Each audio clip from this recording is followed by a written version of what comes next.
Yeah, and then I started to work with countries' tourism boards. So each country has a tourism board, right? And so they would invite me, like, come here for a week or two and we'll pay for everything and we'll give you a wage to talk more about our country. Dhe më pas më ndodhi kjo që ishin vetë shtete të ndryshme, pra rezorte të ndryshme për shtete të ndryshme, të cilat më thonin, hajde qëndro të rezorti ynë për një javë, i kete gjitha të paguara dhe për te kësaj, dhe t'japim edhe para, pra se një lloj rroge për shërbimin që ti po kryen për promovimin apo reklamimin.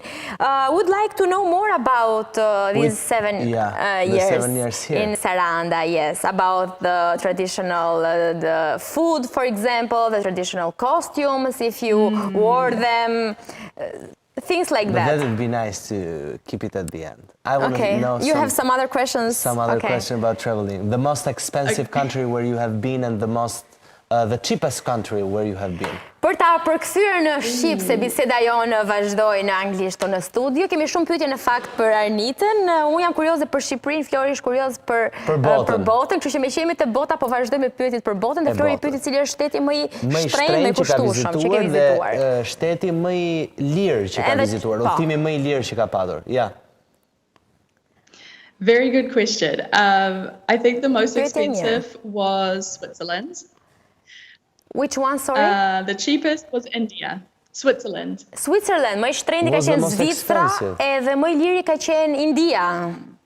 And the cheapest India? India, yeah, for sure. Okay. Why so cheap? What do you mean by cheap? Çfarë do thuash me e lirë?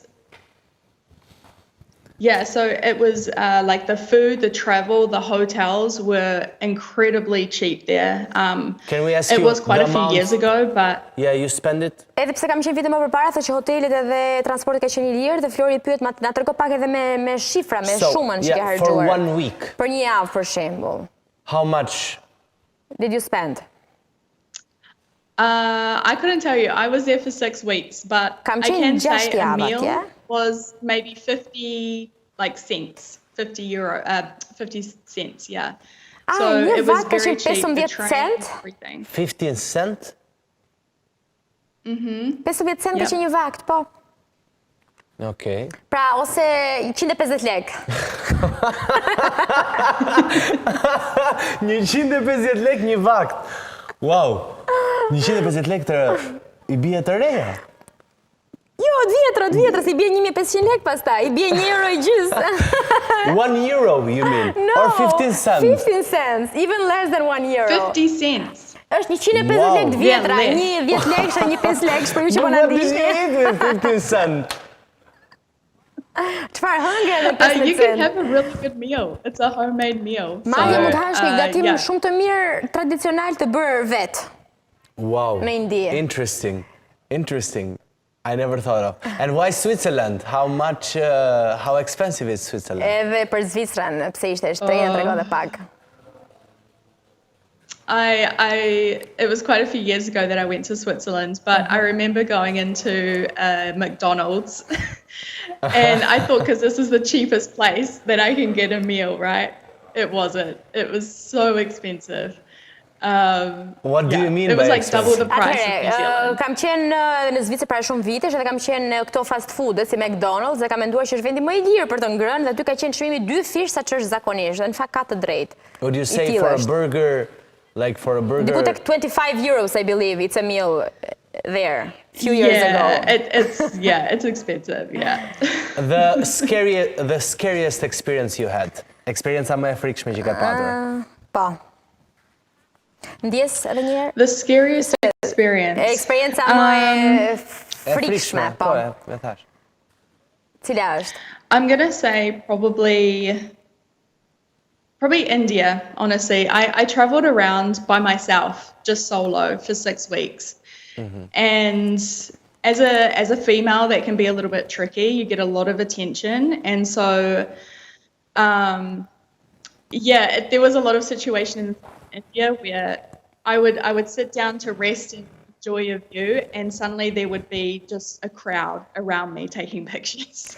Atëherë, po na tregosh eksperienca më e frikshme apo intimiduese disi ka qenë ajo në Indi, ku një grua e vetme 6 javë ka udhëtuar rreth vendit dhe ajo çfarë i ka bërë se përshtypje është që njerëzit e vëzhgonin shumë dhe mban mend një situatë ku ajo ka qenë në një vend duke shijuar pamjen dhe ka pasur, s'kishte njerëz aty dhe më pas ka parë një turm njerëzish që janë afruar duke e parë, duke i bërë asaj fotografi.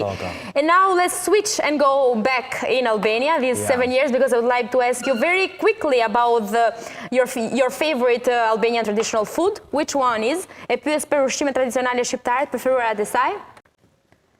Yeah, my favorite food is pasha chofta, a dish of Gjirokasta. So good. I don't know if you guys have had it, but it's my favorite thing in the world.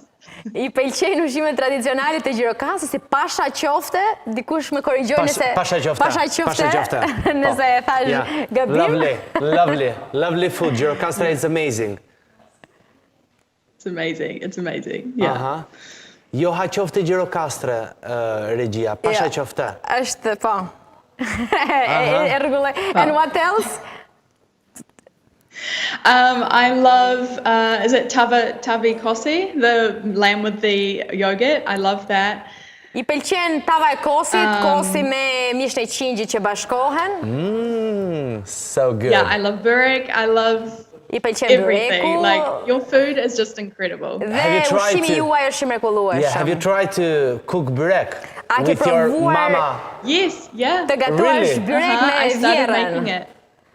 And how it I learned goes? from a... Po, thot? It's good, actually. My partner is very impressed with my burek, and that's all that matters. So, Dhe familjarët janë impresionuar nga byreku që ajo vetë gatuan. That's With her mom-in-law, I believe so. Yeah. Which one do you like the most? With spinach, with meat? Cilin ke më shumë qef nga këta? I like the one with the spinach and cheese. Yeah, it's my favorite.